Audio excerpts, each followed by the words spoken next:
یہ کہنا اور سمجھنا بہت آسان ہوتا ہے کہ کسی کے چلے جانے سے ہمیں کوئی فرق نہیں پڑتا۔ پتہ نہیں ہم کیوں یہ بھول جاتے ہیں کہ جانے والا انسان اس زمین پر ایک ہی تھا۔ وہ جیسا بھی تھا اس جیسا کوئی نہیں۔ اس کی جگہ پر کوئی دوسرا فٹ نہیں ہو سکتا۔ وہ جگہ خالی ہی رہتی ہے۔ فرق بے شک نہ پڑتا ہو مگر خلا باقی رہ جاتی ہے، زندگی میں بھی اور دل میں بھی۔ تم بہت کچھ ٹال دیتے ہو مناسب وقت کی آس میں۔ اب وہ خوش رہنا، کہے لگانا، گھومنا، اچھا پہننا، محفلیں جمانا سب ملتوی کرتے جاتے ہو کہ بس فلاں کام، ہدف، منصوبہ پورا ہو جائے پھر سب کریں گے۔ اس دوران چیزیں گزر، وقت بیت، جوانی ختم ہو جاتی ہے اور تم وہی ہوتے ہو اس سے ہی وقت کے انتظار میں۔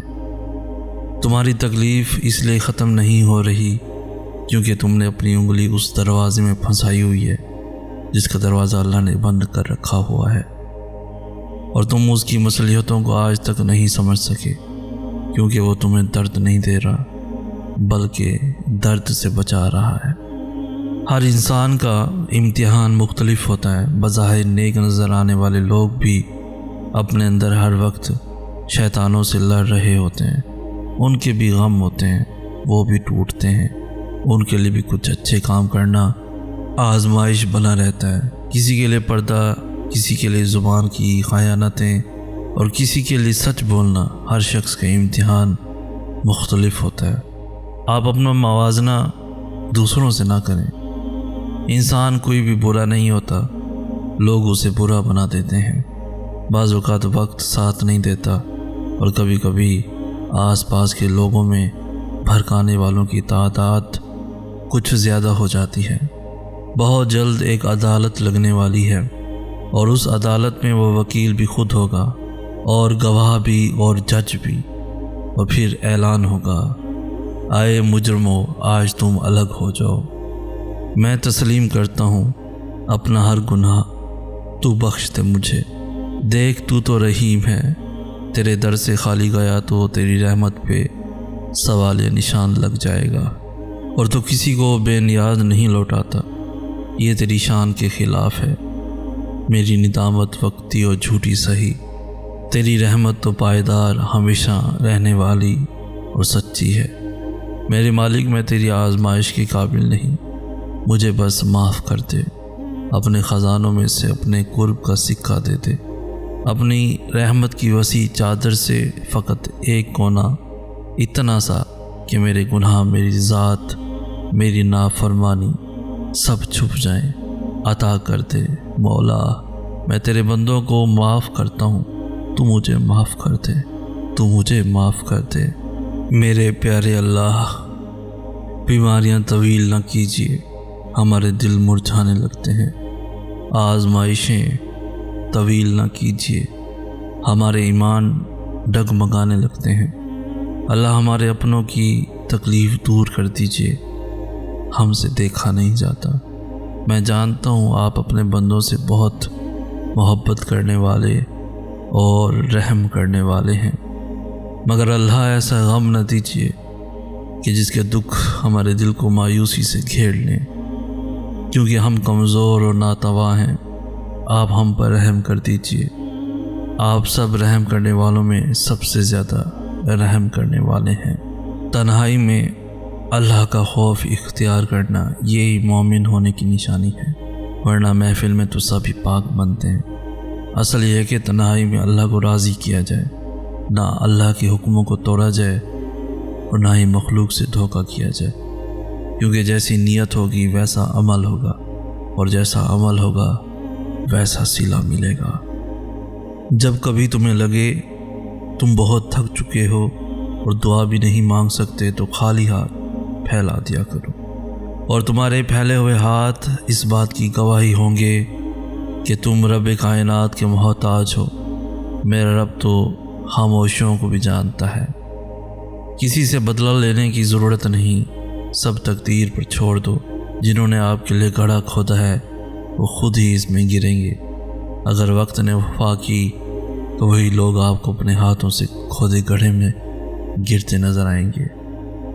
مطلبی لوگ اپنے مطلب کے وقت آپ سے نہایت میٹھے لہجے میں بات کریں گے، جبکہ مطلب نکلنے کے بعد نہ صرف آپ کو بری طرح نظر انداز کریں گے بلکہ آپ کو نقصان پہنچانے سے بھی گریز نہیں کریں گے۔ زندگی میں کچھ لوگ صرف تصویر کی مانند رہ جاتے ہیں، جس سے کوئی بھی بات کرو لیکن جواب بالکل نہیں، بس صرف خاموشی ہی ناشتی نظر آتی ہے۔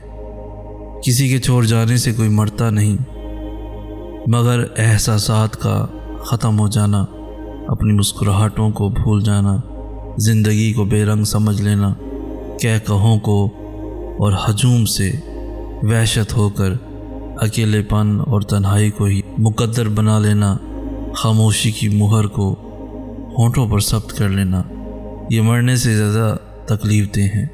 جسم سے روح نکل جائے تو لمحوں میں درد سے نجات مل جاتی ہے، مگر ان سب اذیت ناک لمحوں میں جسم میں روح بھی ہو، سانس بھی چلتی ہو، زندگی ہو مگر زندگی کی رمق نہ ہو، تو یہ والی موت روح کے نکل جانے والی موت سے زیادہ عذاب دہ ہوتی ہے۔ حقیقتاً ایسی تکلیف دہ جینے کو موت کے مترادف ہی سمجھا جاتا ہے۔ بہت ملال ہے ایک ثانیہ گزرنے کا، اس پر دوسرا دکھ یہ کہ بچ گیا ہوں میں۔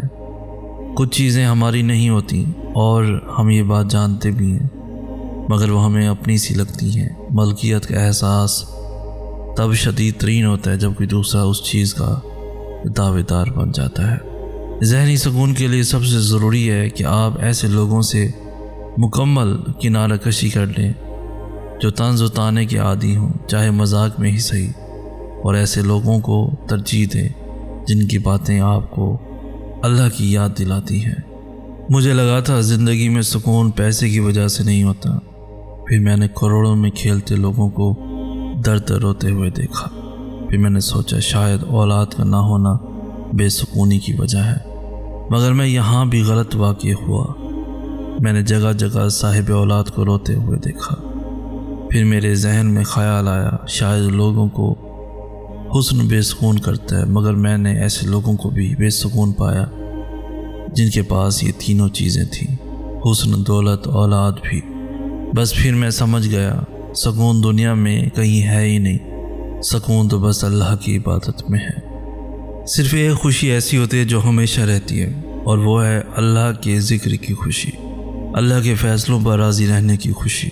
جو اللہ کے فیصلوں پر راضی ہو جائے اس کو کوئی غم نہیں ہوتا، کیونکہ اسے یقین ہوتا ہے کہ میرا رب جو بھی کرے گا وہ میرے حق میں بہتر ہوگا۔